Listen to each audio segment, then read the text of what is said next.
Take a look at this star. At first glance, it's an ordinary bright giant, but according to one scientific hypothesis, a black hole could be hiding inside it. Today, in the SpaceEngine planetarium, we'll explore what this object is and why it's called a quasi-star. What you're seeing right now is a mod from the Steam workshop for this star. For those who are interested, here it is. And you'll be able to find the link to this mod in the description of this video. So, let me explain what a quasi-star is. It's a hypothetical type of star of enormous size, with a black hole at its center instead of a thermonuclear core. It emits light from gas falling into the black hole, not from nuclear reactions like ordinary stars. From the outside, a quasi-star looks like an ordinary star, but by its nature, it's an extremely unstable and unusual object. The characteristics state that this star's type is a zirconium star, but don't pay too much attention to that detail, because the creator of this star on Steam explained that SpaceEngine simply doesn't currently support quasi-stars, and that's the reason why he labeled it as a zirconium star instead. The diameter of this star is listed as almost 92 astronomical units. It's just a colossal star. I found an interesting comparison image online that quite clearly shows how this remarkable star actually surpasses in size even the largest stars known to us, including the massive Stephenson Toots 18, and its mass is exactly 5,000 solar masses. The temperature of the star's surface layers is 2727 degrees Celsius. I'll switch to automatic photo mode. The star looks like this. Let's fly in closer and see what it's all like. Well, it's a sort of bulging star like we're used to seeing with Betelgeuse, Stephenson and other red supergiants. So yeah, it's something like that here. Here's the texture. I'll set it to real-time mode. Switching back to HDR mode, and well, we can see that other stars are orbiting around this one. Here we have a yellow giant star, right here a red dwarf, and we also see an orange dwarf, a yellow dwarf, and even these stars with some rather interesting classifications. Let's fly a bit closer and take a careful look at one of them. Well, here's a star, a white star type. But if you look at it like this, that red ray coming from the star, it looks absolutely magnificent. I'll speed up time from this point. You actually have to speed it up quite a bit, in fact, to really see any movement of these elements being ejected from the star. So, there you see it. You can speed it up even more. Well, it looks amazing. And now, against this beautiful background, I'll explain to you whether quasi-stars even exist today. Actually, quasi-stars have not been directly detected yet. They only exist in theoretical models, and scientists believe that such objects could have existed in the past and played a role in the formation of supermassive black holes. Remember I told you that there might be a black hole inside a quasi-star? Let's fly in and see. Let's try to find it. It's difficult to do, but the creator of this star on Steam explained how to get there and see it. Okay, you need to select the star like this and open the system browser. At first it only shows the one star, but if we try again to press the system browser, everything opens up, and right here we see the black hole. I'll click to fly to the black hole, and as you can see, something started to render, but it just threw me back onto the surface of this star again. Let's try to fly back there. Well, you see, the silhouette of the black hole is visible there, but it's still difficult to get to it. It pushes you back, and the camera jerks around. Let's try one more time. There. Well, I think you noticed the silhouette of the black hole there. Let's not struggle with it anymore and fly back out of here.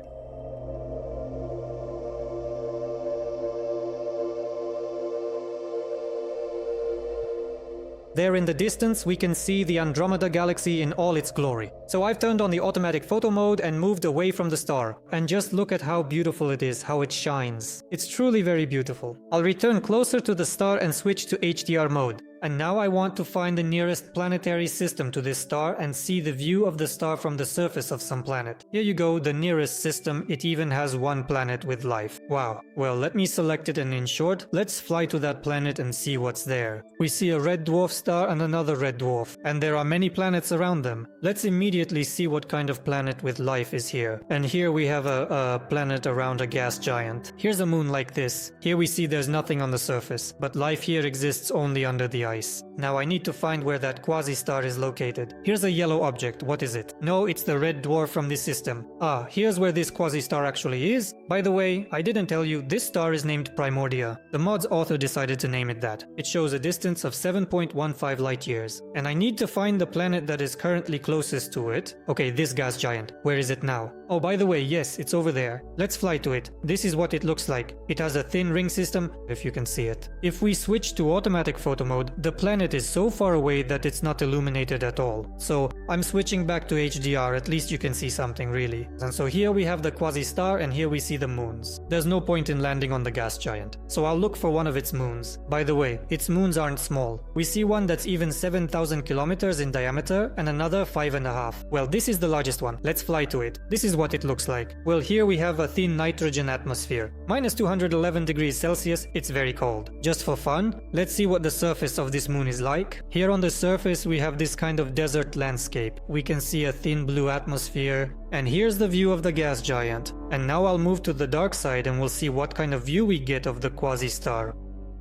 Here I am on the dark side, and from here we can see the Quasi-star well. Yes, it shines very brightly, of course, at a distance of 7 light years, but I'll use the telescope built into SpaceEngine, and I'll zoom in like this, and we'll see how much I can magnify and how I can observe this star from this moon. I'm zooming in, the planetarium really lets you do that. And so, we can actually see it in all its incredible glory. I can zoom in even more and more and more, and we can even see the surface of this fascinating star in remarkable detail. Wow, gorgeous. Look, this is the maximum magnification I can actually achieve right now. I can't zoom in any further. Well, not bad. You can explore this star from the surface of this moon. Yes, amazing. I'm resetting the zoom, and I also want to speed up time on this moon and see how this star will set below the horizon. Well, one thing we understand is that it doesn't illuminate the surface of this moon at all. And here we have the dawn. The star didn't have time to set below the horizon. I turned the camera in this direction and look at this gorgeous view of the gas giant. Such a thin disk, it looks amazing, of course. But if we switch to the automatic photo mode, then we can't see anything at all. All that's shining is this red dwarf, which is located very far away. The distance to it is over 264 astronomical units. But still, I'll show you the sunset of this Quasi-star. I found a little spot and I'll slow down time some more. Let's look at it in auto mode. The star looks dimmer this way. Switching back to HDR, and well, here's the beautiful sunset of this star. It's true, the star doesn't illuminate the surface at all. Here's that Quasi-star, and let me show you this moon one more time. As you can see, it doesn't illuminate at all. And now let's travel to our planet Earth and see what the Quasi-star looks like from its surface. Yes, this Quasi-star is located not far from our planet. So here you can see the Quasi-star against the backdrop of Earth. From Earth to the Quasi-star, the distance is listed as a little over 20 light years. It's right here, in this place, not far from Earth, that the author of this mod decided to place the Quasi-star. To see it, let's descend to the dark side of our planet. Well, somewhere around here. And, well, let's take a look at what it looks like. Here we can see it. I'll hide the pointer, but, well, it's also clearly visible, although the distance here is a bit greater than from the last moon we were looking at. Now I'll focus on this star, and also, using the telescope, we'll try to zoom in as much as the planetarium will allow. Zooming in. And here I can also zoom in quite a bit, really. No worse than on the last object. It's really cool to watch for real. I'll switch to automatic photo mode again, so as you get closer and further away, this is how it all looks. Now I suggest we take a non-instantaneous journey back to the Quasi-star. Enjoy the view.